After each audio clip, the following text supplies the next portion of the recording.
itu Bung Karno pada tanggal 1 Juni tahun 1945 mengusulkan, saudara, supaya kalau Indonesia nanti merdeka punya dasar negara namanya Pancasila. 5 dasar. Sila pertama, Bung Karno mengusulkan peri kemanusiaan, kemudian peri kebangsaan, sedangkan peri ketuhanan diletakkan di sila yang kelima, sila terakhir. Ini ditolak oleh ulama, saudara. Kiai Haji Wahid Hasyim menolak, Kiai Haji Abdul Qahar Mudzakkir menolak, Kiai Haji Agus Salim menolak. Kenapa mereka menolak? Enggak pantas ketuhanan ditaruh di sila terakhir. Enggak boleh sila ketuhanan diletakkan pada sila buntut. Ini fakta sejarah. Karena itu para ulama kita berjuang dalam forum BPPKI supaya ketuhanan naik menjadi sila yang pertama.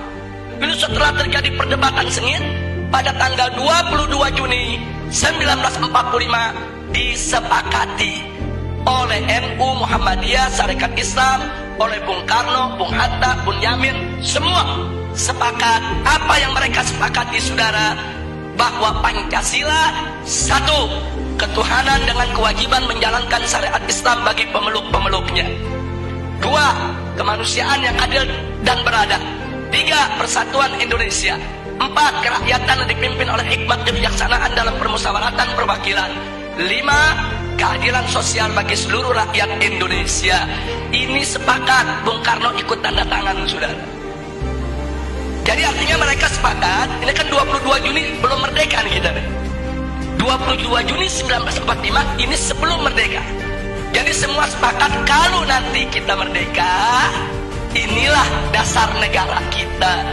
Nah, itu disebut konsensus nasional. Singkat cerita, akhirnya diproklamirkanlah kemerdekaan kita pada tanggal 17 Agustus 1945. Begitu diproklamirkan, maka mulai saat itu dasar negara kita adalah Piagam Jakarta 22 Juni 1945 yang tadi sudah disepakati. Tapi kemudian timbul protes dari pemerintah Jepang. Jepang nggak terima. Kenapa ada kata-kata syariat Islam di bagian pertama? Alasan Jepang, orang-orang Kristen di Indonesia Timur protes. Kalau pakai syariat Islam mereka nggak masuk negara Indonesia.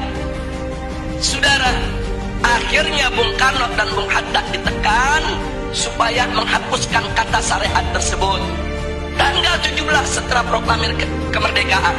Nah, akhirnya Bung Karno dan Bung Hatta menggelar sidang PPKI pada tanggal 18 Agustus 1945. Nah, dalam sidang tersebut Kiai Haji Wahid Hasyim tidak hadir karena sudah perjalanan pulang dari Jakarta ke Surabaya. Kiai Haji Abdul Qahar Mudzakkir dari Muhammadiyah tidak diundang. Nah, kemudian Kiai Haji Agus Salim dari Sarekat Islam tidak diundang. Ada apa kiai-kiai kita tidak diundang, saudara? Bisa dibaca. Kalau kiai-kiai kita diundang, mereka nggak bakal setuju syariat Islam dihapus, saudara. Makanya supaya ini lolos, ini goal, kiainya nggak usah diundang, saudara. Jadi marginalisasi ulama itu udah mulai terjadi semenjak kita kemerdekaan, saudara. Disingkirkan ulama kita. Akhirnya begitu digelar sidang, yang hanya 2 jam sidangnya. Sidangnya cuma 2 jam terburu-buru. Kemudian sila pertama Pancasila diganti. Diganti dengan apa? Ketuhanan. Itu aja, saudara.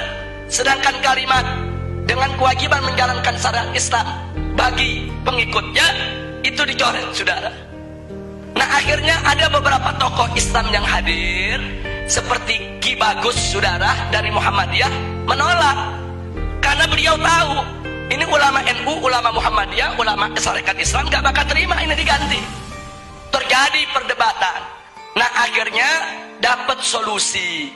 Apa solusinya? Ini perjuangan Ki Bagus ini dari Muhammadiyah, saudara.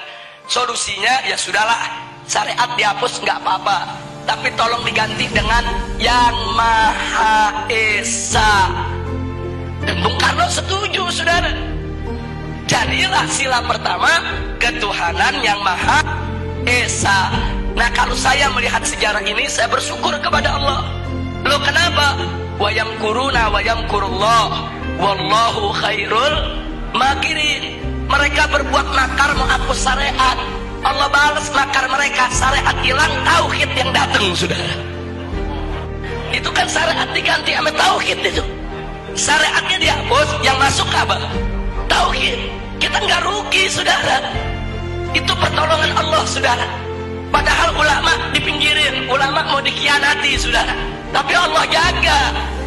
Nah, oleh karenanya sampai hari ini ulama-ulama NU, ulama-ulama Muhammadiyah nggak pernah punya masalah dengan Pancasila, saudara. Nggak ada ulama NU nolak Pancasila, ulama Muhammadiyah nolak Pancasila, para habaib nolak Pancasila. Nggak ada. Loh, kenapa para habaib, ulama, kiai dan ajangan tidak menolak Pancasila? Karena mereka tahu Pancasila adalah ijtihad ulama, karya ulama. Nah, itu yang ingin saya garis bawahi, saudara. Jadi jangan sekali-kali menuduh ulama ini anti Pancasila. Mereka yang buat kok, mereka yang rumuskan kok, saudara.